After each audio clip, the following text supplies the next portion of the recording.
Hello everybody, Sam from Road Trail Run. Today we're going to take a look at the Saucony Triumph 22. See some big changes. It gets PWRRUN Pb foam, same as in the Endorphins, but a more, what they say is a more durable, maybe a bit denser formulation. It's a 37 millimeter heel, 27 millimeter forefoot. That's unchanged, but we do get a wider platform and I think a more accommodating kind of smooth upper. It's $160. It will be available May 1st, 2024. Let's get into the details, a run along the New Hampshire coast, and some comparisons. Okay, let's get into the details of the platform and the upper, and then I'll take them for the run. So the most important change here is we get PWRRUN Pb foam, which is a supercritical PEBA foam. This is the same foam as in the Endorphin series, and before, when in our Triumph 20 and 21, and this is a 20. I did not review the 21. It was just an upper change. We had PWRRUN Plush, which is a expanded bead TPU foam. So I actually took them out on an AB run, one against each other, and I can tell you that the new foam in our 22 is definitely more vibration absorbing and more shock absorbing, even though it isn't quite as soft. So it's less kind of bouncy. You can see the rubbery feel, and more direct, more quicker responding. And I especially noticed that in the forefoot, and I'll get into that during the run. So this is clearly a superior foam. Now, we also have a wider platform. So we're 10 millimeters wider at the heel, 10 millimeters wider at the midfoot, and 5 at the forefoot than our previous on the 20 and 21.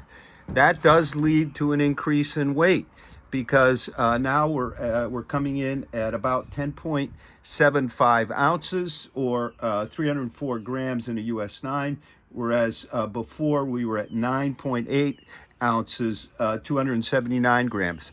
And I think that's more attributable to the width of the platform than the foam, because the PEBA foam should be lighter. But it is really not noticed on the run. In fact, this is, even though our Triumph neutral shoe, very kind of plush, always known for a plush ride, it felt almost rough in comparison to our 22. So the ride is definitely improved. Now, moving on to the, it's still a 37 millimeter heel, 27 millimeter forefoot. Moving on to the uppers, there was something that was really noticeable here for me. The Achilles collars on both of these are really different. You can see here, we've got on our 22, we've got a very kind of plush approach, whereas here we had kind of a sharply angular one. This Achilles collar is not only far more comfortable, but it is equally as secure. You can see the foam isn't mushy soft. I'm not sure how they pulled this off, but it really works well. I won't be pretending to give you kind of medical advice, but I think if you have an Achilles that bothers you in the back here, this upper may be something that'll be very helpful. The tongue is decently padded, moderately padded. It'll be hard to see, but we have a gusset tongue, pretty substantial. That's kind of important, because this engineered mesh, other than these woven in kind of 3D supports, does not have any overlays. Toe box is moderately wide. The mesh, because there's no big overlays, is very accommodating. Not sure it'll be the most breathable, but this is kind of the mesh we're seeing this year. Kind of a denser closed mesh that really wraps the foot really well, and it certainly does here. You can see that the straps that we had here that kind of locked you in are gone. I don't really miss them, because, as I said, we've got this wider platform, which 10 millimeters wider at the heel, so we're now at 95 millimeters, 75 millimeters, 10 millimeters wider at the midfoot, and 5 millimeters wider at the forefoot. Feel the in combination with the new rubber approach, that this all works really well, although I think this may be a touch overdone through here. But I think Saucony was careful to give the shoe enough stability, of course it's neutral, to allow you to kind of be stable enough in this soft, energetic foam, and that's what I feel. Now, in terms of flex, try not to tip everything over. There's very decent flex here. Oop, I'm not sure you can see it. Very decent flex. And that is noticed as being a bit less flexible than our 20 here, but more cushioned at the forefoot, which is kind of interesting. So I've taken them out for 4 runs now, including the AB run. And now I'm going to give you some feedback from the run. Beautiful Rye Harbor area. So there'll be a bit of scenery and a bit of history. Stay tuned. And then I'll also, at the end, do some comparisons to some shoes I think are pretty comparable, including Nike Vomero 17, New Balance 1080 V13, Brooks Glycerin 21, and Puma Magnify Nitro 2. Stay tuned. Okay, we're by the Rye Marshes, and I want to talk a little bit about the fit of our Triumph. So for me, I'm an 8.5, narrow to medium foot, and this is a perfect fit for me. You notice the upper is almost tubular in shape, and this leads to a very consistent fit. As far as the toe room, you can see I have about the thumb's width. The mesh is dense, but it has a bit of give to it. This is what we're seeing more and more, kind of a denser mesh. There are some ventilation holes. I noticed the midfoot strap holding me nicely because we do have fairly soft foam here, energetic soft foam. Tongue just about right, a bit, a bit puffy, but I think you need that to hold in this quite pliable upper. The other thing that very noticeable, in contrast to the Triumph 20, the heel counter is very easy on the foot, very easy on the Achilles. The 20 was kind of rigid, high. Here we have a lot of really nice padding that's not overly soft, it's just about right. The feel is a bit low, but that's good because there's no pressure on the Achilles, but very solid. Midfoot, as I said, really solid. Toe box solid. This is not a performance kind of upper, I'd say. It's more a comfort upper, but it's one that's really well pulled off. By not going with kind of a stretch knit as they had in the 21 or say the New Balance 1080, you can get a lot of volume and comfort without it being sloppy. So this is a really very comfortable upper. It's not particularly warm today. I haven't tested in the heat. They may run a bit hot, but I'd prefer a secure fit to too much kind of sloppiness and stretch, especially with our PEBA midsole. Neat old Colonial here. We're on what's called Lock Road, named after one of the early families. First comments about the ride. I already told you a bit in the first part, but you've got a lot of energy return from the PB midsole, which is, I think, maybe a touch firmer than the in the Endorphin, but we have no plate here. The outsole provides a lot of the support. The toe off is flexible and lively. Midfoot, I think a bit broad for me in terms of the platform.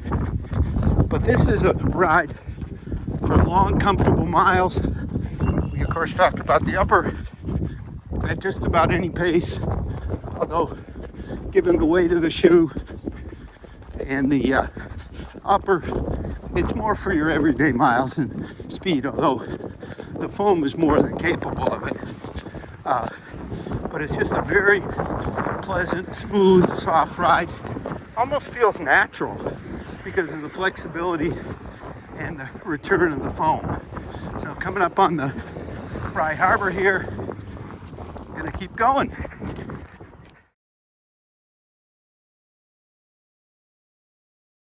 So, grip on this sand over dry pavement. Fair, decent. There's a bit of profile. I've seen worse, that's for sure. It's really pretty good. It's always a tricky challenge, the sand on this over the tar. Now we're going by the harbor. I stopped at the monument at the tip of the harbor to the first Europeans to land, and they're asking people to try to clear the rocks from all our storms that we had in January by Earth Day. I don't think we quite made it. Okay, there's something special about a super foam without a plate when you have just enough support from the outsole. Very, not bouncy, but springy in a more kind of deliberate way. Really feels great. So the fishing boats are back in for the season. There are a few that do the winter. Mainly lobster and scallop, I think, is what we fish around here. It's a beautiful harbor that dates way, way back. And there was once a major skirmish with the British who tried to come ashore for supplies, but War of 1812. And the locals had plenty of time because they rowed ashore, the British, and they all kind of brought their picnics and chased them off. Oh, we got somebody coming in over here. Look at that. Hey, let's get into some pros and cons of our Triumph 22. So the cushioning is very deep, very vibration absorbing, with a quick training focused energy return. This isn't, there's no plate here. So you've got a deep, deep stack of cushion that doesn't ever feel mushy. I'd also say there's some response from the foam and the outsole combination, but you won't mistake this for example, an endorphin speed because there's no plate. And the platform, wider, more stable, maybe a touch wide and a bit overdone with rubber stabilizing here, but this is a neutral shoe. And it really has kind of a natural, it's strange to say, 37 millimeter heel, 27 millimeter forefoot, kind of a natural feel underfoot. You can really feel your toes working, and there's a bit more of a rocker now, so there's a bit of a smooth rocker, and we have some flex. The outsole is well matched to the midsole, so you don't feel like there's too much hard rubber or kind of a slappy disconnect. The upper, this sort of tubular kind of approach, and you saw that earlier, just wraps the foot very, very smoothly. And I think these rear Achilles collar, very good hold, very gentle, soft hold, may be able to help some folks who have issues back there.